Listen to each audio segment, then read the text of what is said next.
আমার মতো ছেলের হাতে কে মেয়ে তুলে দেবে বলো? বাহ ছোটু, তুমি তো কখনো কখনো বেশ বুদ্ধিমানের মতো কথা বলে ফেলো। গুড। তো বাবা, আপনি এত চুপচাপ কেন বলুন তো? আজকে তো বোধহয় আপনার পেনশন পাওয়ার দিন, তাই না? আজকে তো বাড়ি একেবারে সরগরম করে ফেলা উচিত আপনার, আপনি তো তাই করেন। বৌমা, অসফল ছেলের বাবা হওয়ার যন্ত্রণা তুমি বুঝবে না মা। তোমার তো ছেলে মেয়ে আছে, তারা তো শিক্ষিত, তাদের ভবিষ্যৎ আছে, কিন্তু আমার এই অভাগা সন্তান, সে তো কোনো মতে গ্র্যাজুয়েশনটা করেছে, তারপর তো সামনে অন্ধকার, কোনো চাকরি বাকরি কিচ্ছু পায়নি, পরের উপর ভরসা করে ওর চলতে হয়। এরকম একটা হতভাগার ছেলে হওয়ার যন্ত্রণা তোমার পক্ষে বোঝা সম্ভব নয় মা। তারপর দেখো, কেউ যদি চোখে আঙুল দিয়ে দেখিয়ে দেয় তুমি শুধু বাবা নও, তুমি অসফল ছেলের বাবা, তাহলে তো তার কোনো রকম হইচই করা, সরগরম করা মানায় না ওই অভাগা ছেলের জন্য। তবে আমিও সরগরম হইচই করি কেন জানো? আমার সফল ছেলের জন্য। আর এই নাতি নাতনিদের জন্য। বাবা, হ্যাঁ বলো। আমি খুব মন প্রাণ দিয়ে খাটছি বাবা, এবার আমি উন্নতি করবই। করবো বলো না তো, করে দেখাও, তাহলে তোমার জন্য কথা শুনতে হয় না। ছোট, খাচ্ছ না কেন? পেট ভরে গেছে বড় বৌদি, আর তাছাড়া বাবার সঙ্গে বাইরে গিয়ে তো মিষ্টি খাবই। আর থাক। ছোটু, তুমি যদি না খাও তুমি এখান থেকে এক পাও যেতে পারবে না কোথাও। চুপচাপ খেয়ে নাও। বাবা, তোমার তো দেখছি শাসন করার লোকের অভাব নেই। হ্যাঁ ছোটু, কি হলো ছোটু? খাও, প্লিজ খেয়ে নাও। না রোশনাই, আমি আর খাবো না, আমার পেট ভরে গেছে। ছোটু, খেয়ে যাও। জীবনে যখন দাঁড়াতে পারোনি তখন মান অপমান এত রাখলে তো চলে না। আজ জুটছে, খাও, কাল না জুটলে খেও না। মা,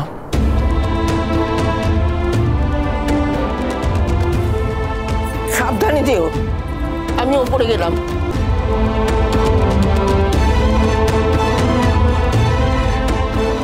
এমন একটা সিন ক্রিয়েট করা হলো যেন এই কথাগুলো আমি না বললেই বাড়ির কেউ জানে না, প্রথমবার সবাই জানলো।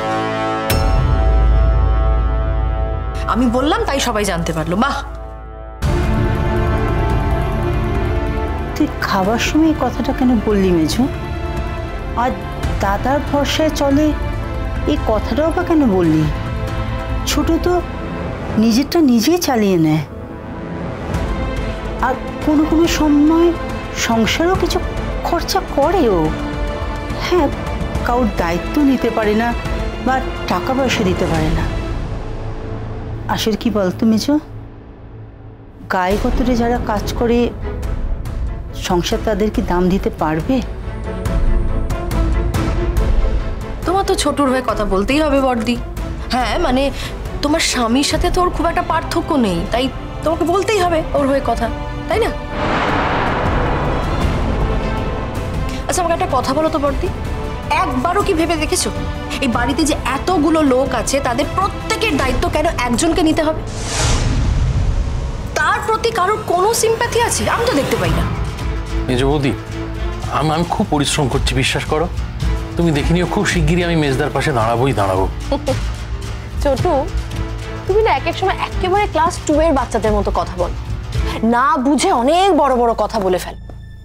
তুমি আগে একটু নিজের পাশে দাঁড়াও, আর কারোর পাশে তোমাকে দাঁড়াতে হবে না। তোমার মেজদা একাই 100, বুঝেছো?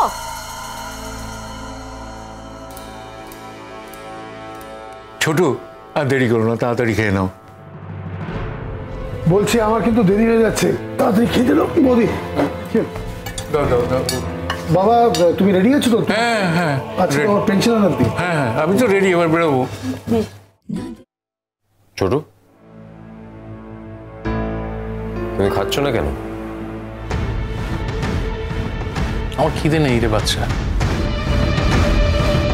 আচ্ছা মা, তুমি সবসময় ছোটকে এই কথাগুলো বলো কেন? হ্যাঁ, ছোট তো তাও একটু পরিশ্রম করে, একটু কাজকর্ম করার চেষ্টা করে। তুমি কি করো?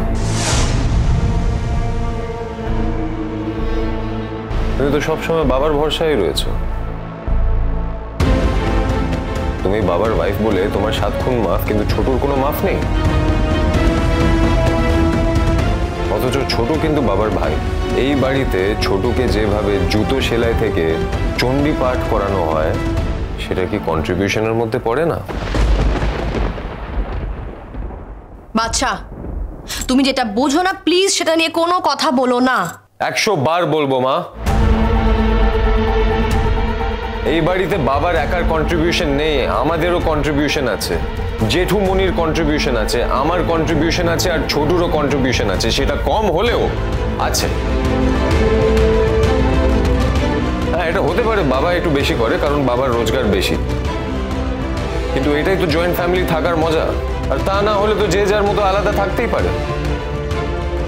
আর ছোট যদি একা থাকে তাহলে নিজের খরচাটা ঠিকই চালিয়ে নিতে পারবে। কর না বাদশা, মেজবতী তো ঠিকই বলেছে, মেজদার বয়স বাড়ছে, আমি ছোট ভাই, আমার তোর পাশে দাঁড়ানো উচিত এবার, যেটা আমি করতে পারছি না। ছোট, তুমি দাঁড়াতে না পারলেও আমি তো দাঁড়িয়েছি। বাবা তো একা নেই, কিন্তু তার মানে এই নয় যে তোমাকে বারবার অপমানিত হতে হবে। ছোট,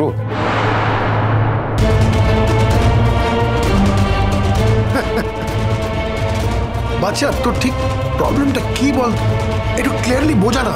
এক্স্যাক্টলি বাবা, প্রবলেমটা কি সেটা তো আমি নিজেই বুঝতে পারি না। মাঝে মাঝে আমি মাকে বলতে শুনি যে জেঠুমনি কম রোজগার করে, ছোট রোজগার কম। বড় মা এই সংসারে প্রিভিলেজড, কারণ তার স্বামী কম রোজগার করে। অথচ এই বাড়িতে সবাই যা খায়, বড় মাও সেটাই খায়। মাঝে মাঝেই মাকে মনে করিয়ে দিতে হয় যে ছোটুর তোমার পাশে দাঁড়ানোর কথা ছিল, কিন্তু ছোটু দাঁড়াতে পারছে না। এই মনে করিয়ে দেওয়ার মধ্যেও না বাবা অনেক বিদ্রুপ থাকে, অনেক অপমান থাকে, যেটা বাড়ির ছোটদের সামনের ছোটুকে সহ্য করতে হয়। এটা কিন্তু বন্ধ করার দরকার। বাবা, এখন তো দেখছি এসব আমার ছেলে মেয়েদের কাছ থেকেই আমার শিখতে হবে। দরকার হলে শিখতে হবে মা। ছেলে মেয়ে বড় হলে তাদের কথা শুনতে হয়। ছোটও হয়তো ভালো কিছু শিখতে পারবে। মন খারাপ করে না খেয়ে চলে যাওয়ার মতো কোনো ঘটনা ঘটেনি ছোট। কেউ তোমাকে অপমান করেছে বলে তুমি নিজের কন্ট্রিবিউশন ভুলে গিয়ে ভাবছো যে তুমি কিছুই করোনি। সেটা হতে পারে না ছোট, অন্তত আমি সেটা মনে করি না। আচ্ছা চুপ কর না, মেজবতী তো ভুল কিছু বলেনি। মেজবতী যে এই যে মাঝে মাঝে আমাকে বকে, এতে আমার লাভ হয় রে। আমি বারবার নতুন নতুন কাজে ঝাঁপিয়ে পড়ি, মেজবতী এটা না বললে হয়তো আমি সেটুকুও করতাম না। মেজবতী প্লিজ, তুমি বাদশার কথা কিছু মনে করো না। তুমি বিশ্বাস করো মেজবতী, আমি না চেষ্টা করি জানো তো, কিন্তু কিছুতেই পেরে উঠি না। কি যে হয় আমার সাথে। তুমি তো শুধু রোজগার করার চেষ্টা করো না ছোট, তুমি তো আরো অনেক কিছু করো, সেই নিয়ে একটু বলো। তাছাড়া বাদশা, তোমার জন্যই কিন্তু এই মেয়েটা আজ এখনো পর্যন্ত এখানে দাঁড়িয়ে আছে।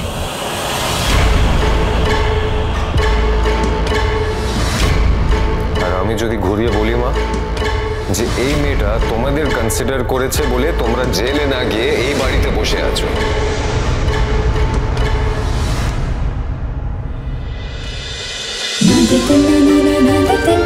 रोशनाई